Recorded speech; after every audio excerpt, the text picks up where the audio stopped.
ए भैया, हम गायक अजय यादव त्यागी पहाड़पुर की तरफ से 257 विधानसभा प्रतापपुर से विधायक प्रत्याशी श्रीमती बीजमा यादव को साइकिल का बटन दबाकर भारी मतों से विजयी बनाए।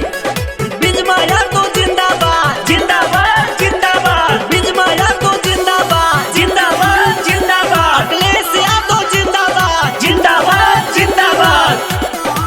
मिली सौगात नया अपनी गांव के, बीजमा यादव जहिया जीतू चुनाव के।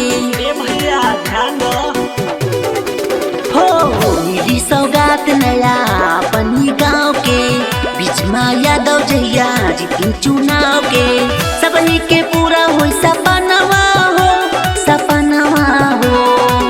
दई के वोटे अपन इनके जिता दा, अब की दबा दा बटनवा हो। दई के वोटे अपन इनके जिता दा, अब की दबा दा बटनवा हो। कपिल देव यादव जिंदाबाद जिंदाबाद जिंदाबाद, कपिल देव यादव जिंदाबाद जिंदाबाद जिंदाबाद। जी हाँ भैया, ना भूले के बा ना भुलावे के बा, अब की बार बीजमा यादव के जितावे के बा, साइकिल पे मोहर लगावे के बा। दई के हाथ हो चलिए साथ हो, मिली ना जब तक किनारा की नैया के वही बे करी है ना, कि सबके हंसई बे करी है ना, सबके हंसई बे करी है ना।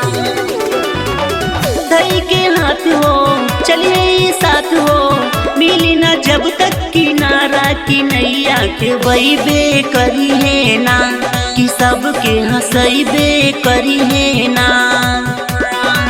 सबही के बाई कहनवा हो, कहनवा हो। दई के वोटे अपन इनके जिता दा, अब की दबा दा बटनवा हो।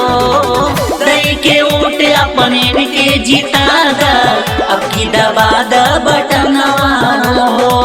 हाँ भैया, सबका इज्जत सबका सम्मान, अमीरी गरीबी एक समान, यही है हमारे बीजमा यादव जी की पहचान, यही है हमारे बीजमा यादव जी की पहचान। बीजमा यादव जिंदाबाद जिंदाबाद जिंदाबाद।